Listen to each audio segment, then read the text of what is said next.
일단 중국 정부가 올해는 경제를 무조건 세워야 된다.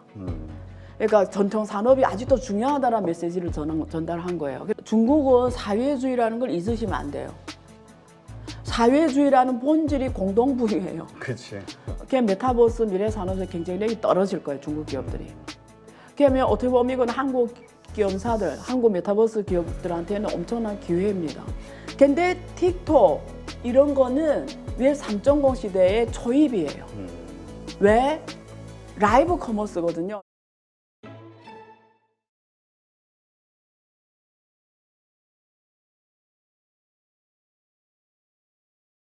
그 12월 12일 네. 그 중앙경제공작회의가 열렸죠. 네. 그 중앙경제공작회의가 상당히 중요하다고 하는데 여기에서 그 경제정책 그 세 가지가 좀 결정이 됐다. 그리고 그것이 혹시나 공동부유라든가 쌍탄 뭐 이런 것들에 대한 그 뭔가 수정, 네. 그러니까 기업들의 그 동력, 그 민심을 살릴 수 있는 방법을 만드는 거 아니냐 이런 그 분석이 좀 나왔는데 이 부분은 어떻게 설명하실 수 있을까요? 네, 그 제가 여기 중앙경제공사회의는 너무 중요해요. 그래서 제가 제 네이버 프리미엄 콘텐츠에다 자세히 썼어요. 이게 왜 하고 어떻게 하고 무슨 의미고 이게 말들이 어려워서 자세히 설명해줘야 되는데 뭐 오늘은 그거 자세히 다 할 것 같지는 않고 여기서 중요한 것만 제가 말씀드릴게요. 일단은 중국은 매년마다 중앙경제공사회의라고 열린데 그 전에 먼저 12월 초에 정치국 회의가 열려요. 네. 정치국 회의란 거는 공산당 회의예요. 공산당의 정치국 위원이 중국은 제일 위에 당중앙위원회가 있는데 그 안에 정치국 위원들이 있어요. 거기에 24명이 핵심이에요. 그중에 7명이 우리가 알고 있는 중국 정치국 상무위원이에요. 시진핑이 대표고 7명이 있잖아요, 네. 지금. 그러면 사실은 24명 정치위원이 핵심이 멤버예요. 그 전원이 참석하는 정치회에서 내년의 경제 큰 방향을 결정해버려요. 방향이 뭐냐면 어떻게 결정하냐면 먼저 형세를 거기서 분석해줘요. 우리 지금 당면에 처한 형세. 이런 정세하에서는 내년에는 어떤 방향으로 가야 된다. 먼저 길을 말해요. 그때 말한 게 이 세 가지 단어입니다. 지금 여기다 쓴 게 언중구진, 원중초진, 이진촉온, 이진추원 그리고 설리후파, 셀리호퍼 이 말이거든요. 그게 정치회에서 먼저 나옵니다. 12월 8일 열렸어요. 그리고 보통 한동안 지난 다음에 경제공사회의가 열렸는데 올해는 열리고 바로 그냥 경제공사회의가 12월 11일, 12일에 열렸어요. 이틀만 좀 짧게 열렸어요. 왜 짧게 열렸더니 했더니 제가 그때 베트남에 있었는데 시진핑 주석이 베트남 온 거예요. 아, 그래서 그래요? 깜짝 놀랐어요. 경제공장 회의 했는데 왜 베트남 왔을까 봤더니 안 교수님 만나러? 그럴 수도 있죠. 그래서 이틀에 끝내버렸더라고요.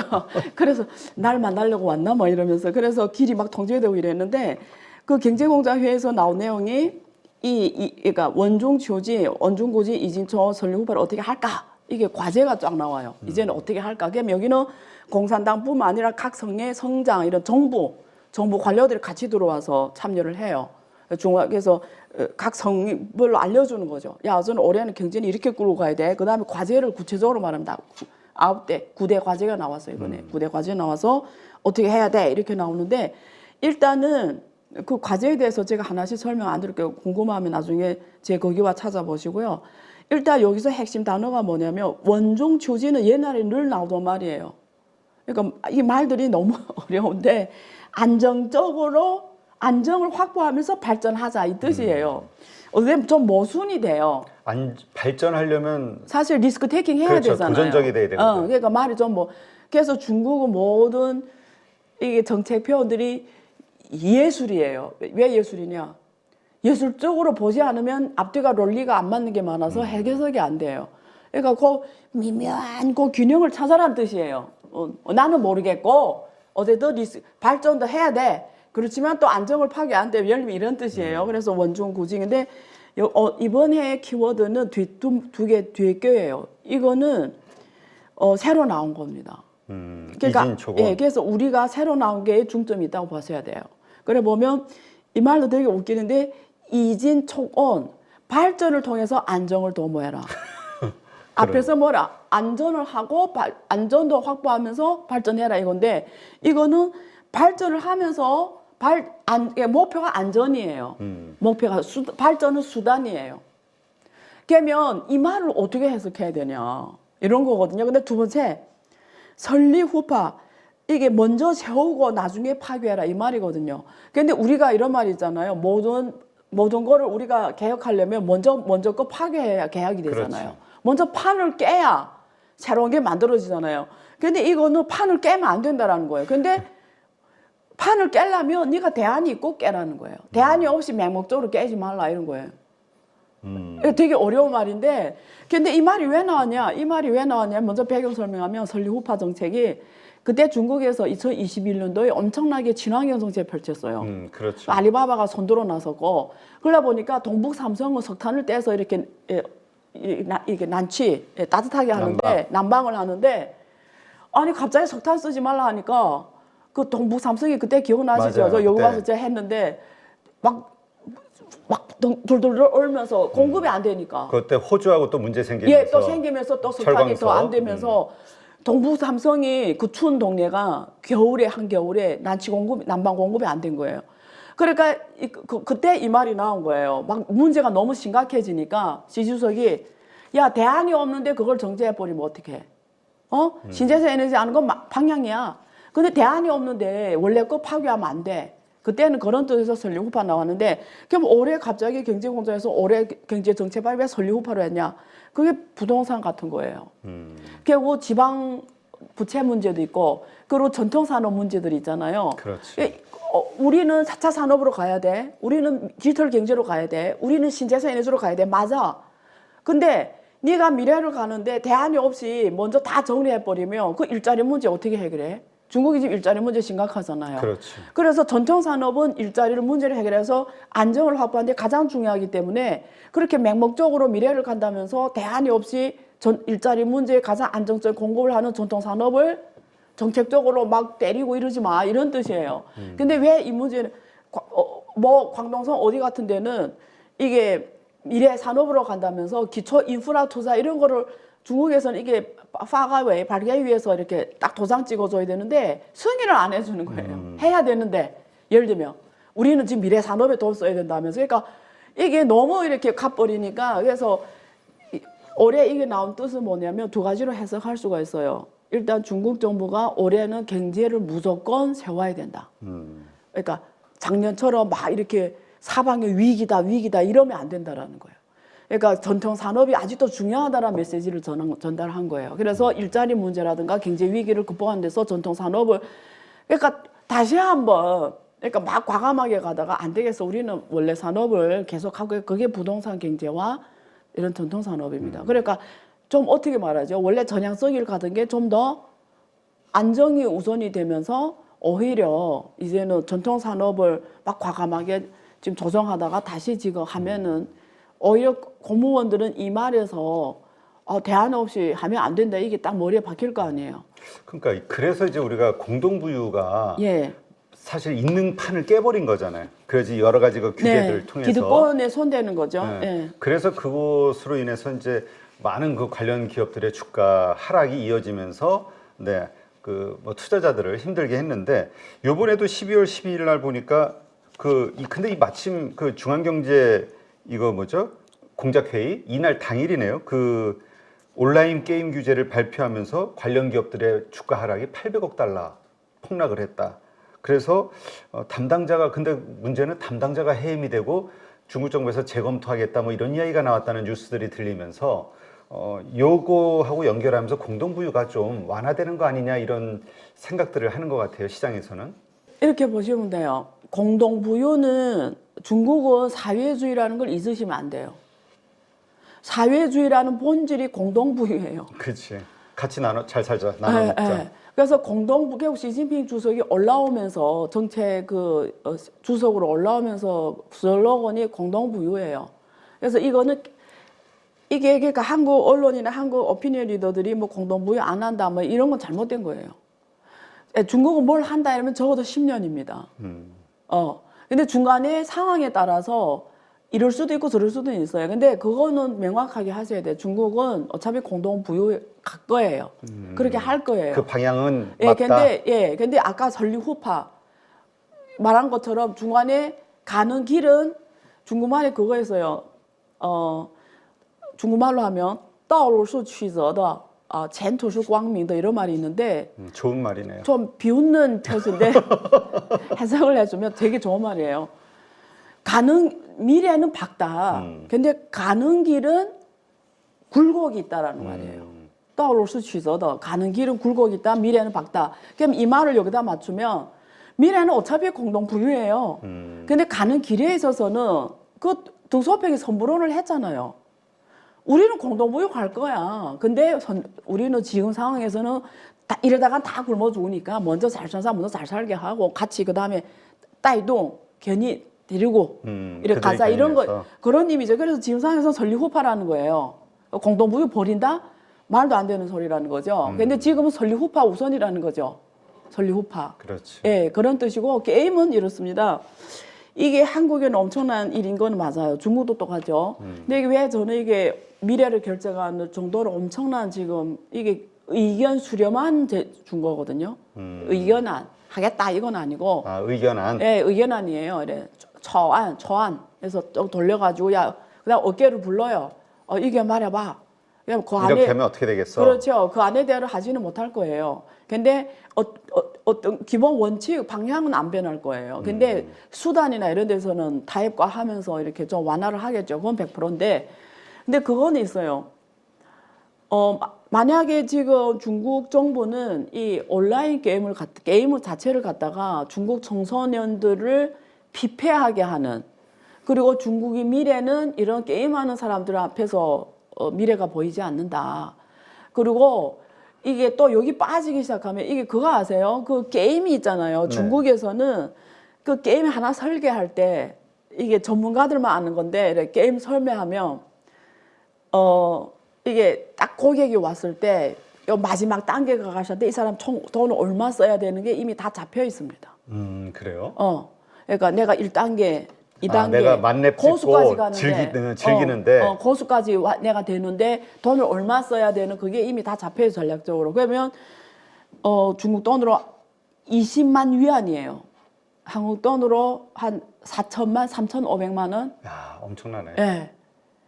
그러니까 근데 이번에 여기 규제 중에 뭐가 나왔냐면 그런 거 못하게 한다라는 거거든요. 아이템 같은 거 사 막 못 사게 구매하게 하고 이렇게 비싸게 하고 그래서 그걸 기준을 주는 거예요. 그러면 지금 상황에서 중국 정부가 월 얼마 한도를 준단 말이에요. 못 쓰게. 그러면 제 생각에는 그래야 우리가 논리적으로 생각해 보면 그 최소 생활에 맞출 것 같아요.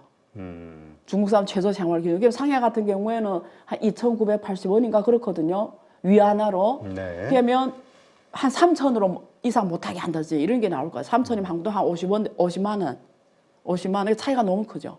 몇 천만에서 50만밖에 못 쓰는 거죠.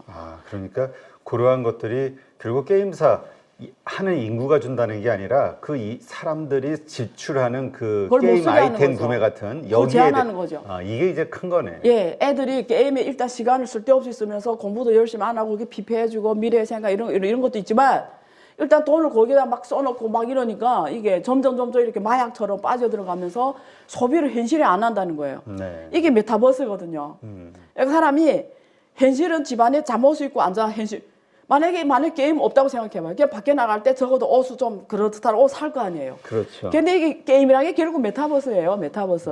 그 메타버스에서 내가 어떤 고수가 되는 게 중요한 거예요. 고수. 그 안에서 게임 세상에서. 그렇지. 그게 고수들이 존경받는 거예요. 그게 메타버스예요. 자, 너를 멋있게 봐. 너를 최고로 쳐서. 그리고 내가 막 고단계까지 갔어. 그럼 20만 위안 그냥 쓰는 거죠. 그럼 내 대우를 받는 거잖아요. 거기서 멋있게. 네. 근데 밖에 나가서는 외모가 형편없을 수도 있고 옷을 아무리 멋있게 입어도 외모 안 따라줄 수도 있으니까 대우를 못 받는데 이게 메타버스거든요. 결국은. 네. 그러니까 지금 어제도 또 중국 현실 경제가 너무 안 좋잖아요. 지금. 그러면 소비도 지금 안 일어나니까 야 MZ시대가 나와 돈 써야 되는데 얘네들이 우리도 돈 써보면 젊을 때 많이 쓰잖아요. 그렇죠. 저도 젊을 때 돈을 막 썼단 말이에요. 개념 없이. 근데 우선 나이 늙으면 지금은 돈 안 써요. 솔직히. 왜냐면 별로 써도 나한테 행복을 못 줘요. 근데 젊을 때는 아니에요. 막 예쁜 옷 사도 막 행복하고. 그러니까 MZ 밖에 나가 돈 써야 되는데 맨날 앉아서 이거 하고 돈 다 그다 써보고 그건 관에서 돌아간 돈이고 이러니까 그런 것도 있죠. 그렇죠. 그래서 어쨌든 그런 차원에서 했는데 앞으로 영향이 뭐냐 이게 중요하거든요. 근데 지금은 중국이 원래는 한국이 게임을 제일 잘하던 국가여서 중국이 많이 뺏겼어요. 중국을 네. 또 못 이길 정도로 중국이 잘해요. 대표적인 게 텐센트잖아요. 중국 뭐나 하면 또 잘하니까 확실히. 근데 만약에 이 규제를 계속 이렇게 갖고 가면 중국이 게임 산업에서 경쟁력이 떨어질 거예요. 그렇죠. 두 번째, 게임은 결국 메타버스거든요. 근데 미래는 메타버스거든요. 그렇죠. 그냥 메타버스 미래 산업에서 경쟁력이 떨어질 거예요. 중국 기업들이. 그러면 어떻게 보면 이건 한국 기업사들, 한국 메타버스 기업들한테는 엄청난 기회입니다. 일단은 단기적으로 중국에 대한 어떤 수출, 예. 이런 어떤 부진, 이런 예. 게 걱정이 돼서 매출 부진에 대한 걱정으로 지금 네. 영향을 받는데 예. 장기적으로 봤을 때는 그렇죠. 산업에 근데 예, 그렇죠. 근데 메타버스라는 게 무슨 개념이냐면 이게 막 온라인 게임 못하게 하는데 말 바꾸면 메타버스예요. 메타버스로 하는 거예요. 근데 메타버스를 이런 거 할 수는 있죠. 이게 내 자세히 들어가 봤더니 규제를 그런 거 못 게임을 왜 못하게 하냐면 또 콘텐츠가 이 콘텐츠 규제가 들어갈 거예요. 네. 이런 거 하면 안 돼. 이런 거 그래서 뭘 하면 안 되나 들어가 봤더니 이런 게임이 대부분 뭐예요? 싸우는 거잖아요. 적대적으로 죽이는 죽이고 내 전력 구고 부대를 데리고 이런 걸 못하게 해요. 이 게임 내용을 그렇게 못하게 해요. 막 싸우고 죽이고 이거 못하게 하는 거예요. 그거 빼면은 사실 없는데. 예, 없는데. 그래서 앞으로는 중국은 내 생각에 기업들은 어차피 위에 정책이 있으면 밑에 대책이 있잖아요. 그러면 앞으로 메타버스로 갈 거예요. 그래 메타버스 뭐 하냐? 실생활을 올려놓는 거잖아요. 그럼 이쪽 시장이 커질 거예요. 이쪽 시장이. 왜냐면 이거 못하게 하니까 죽이고 때리고 그럼 우리 뭐 해야 돼? 실생활 해야 되는 거죠. 그렇죠. 그걸 이렇게 메타버스로 구현하고 거기서 또 어떤 게임이 있는데 거기서 또 뭐 이런 건 가능하단 말이에요. 그러니까 이게 이렇게 갈 거예요. 그러니까 그건 또 커질 거라는 거죠. 네, 그렇군요. 그러니까 하여튼 이런 것들 그 정리를 하면은 공동부유에 대해서 그러니까 완화는 될 수 있겠지만 장기적으로 그 목표는 그냥 계속 추진이 될 것이다. 요렇게 좀 이해를 해야겠군요. 네. 근데 사실 공동부유 정책이 나오면서 여러 가지 산업 규제들이 있었고 그로 인해서 1세대 그 기업들이 많이 그 주가가 폭락한 일들이 있었잖아요. 네. 지금까지 이어지고 있는데 근데 이러한 기업들이 그래서 다시 한번 이 공동부유가 완화되면서 살아날 것이냐. 네. 근데 또 다른 각도에서는 그 어려운 시기에 새로운 경쟁자들이 튀어나와서 이제는 펀더멘털적으로 좀 어려워졌다 이런 분석도 있고 그 사례가 지금 핀더더, 네. 틱톡 예. 이런 것들 그 쇼핑몰의 그 급성장 이런 것 때문에 아마존, 알리바바 뭐 이런 쪽의 주가가 급락하는 일들이 최근에 좀 있고 해가지고 어떻게 지금 그 뭡니까 이 세대 교체가 되는 겁니까 여기도? 이것도 아주 중요한 시대적 흐름의 문제예요. 그러니까 여기에 뭐 핀도더, 틱톡 이런 기업들이 무슨 알리바바 대체하는 문제가 아니라고요. 이게 요즘은 IT 인터넷 시대가 또 한 번 변화온 거예요. 우리가 2000년대 했던 IT 인터넷과 2010년에 인터넷이 달랐어요. 네.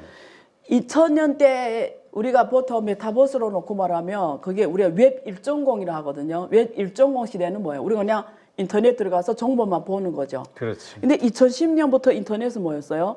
정보도 보지만 내가 read and write. 내가 보지만 내가 또 쓰는 거예요. 그게 블로그도 나왔고 유튜버도 나왔고 내가 참여를 하는 거잖아요.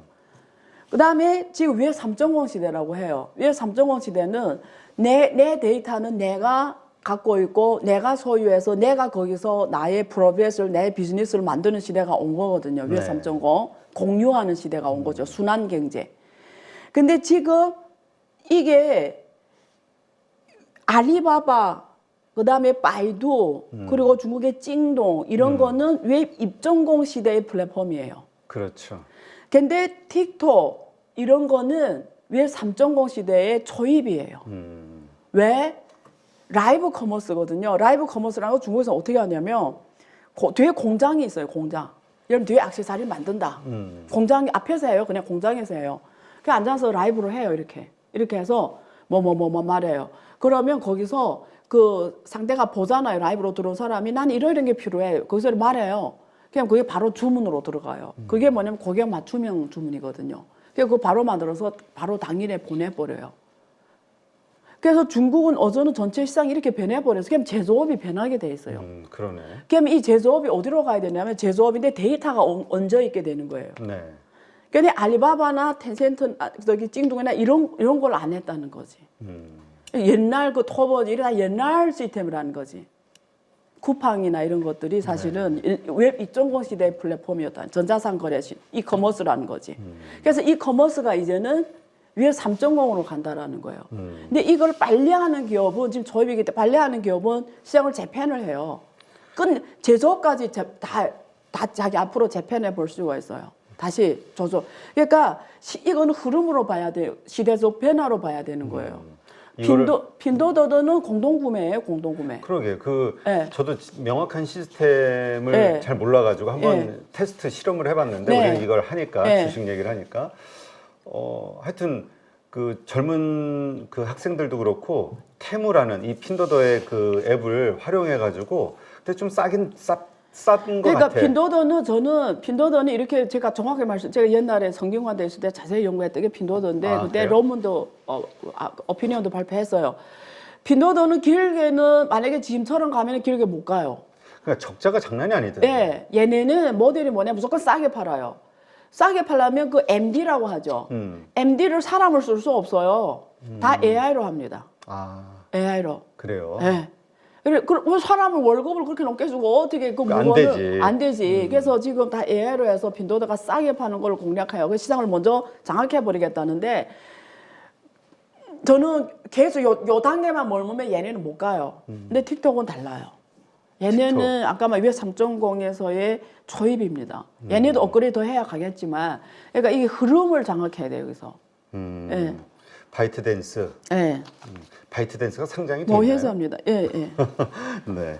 자, 알겠습니다. 이러한 것들 하여튼 이렇게 시대가 변해가는 여기에서 그 흐름을 잘 잡고 그러한 기업들로 투자를 해야겠군요. 네. 어제까지 이 기업이 좋았다고 해서 예. 그렇다면 아마존이나 이런 데들도 이러한 3.0 시대에 맞는 방식으로 뭔가 변화하기 위한 네. 노력을 하지 않으면 네. 어려워지겠네요. 네, 네. 지금 뭐 미국에서도 그 테무, 핀도더에 대해서 뭐 규제를 뭐 하네, 막 워낙 그 젊은 층들의 그 구매가 막 크게 일어나다 보니까 이 이야기가 나오던데 하여튼 그런 부분을 좀 봐야겠군요, 앞으로. 네.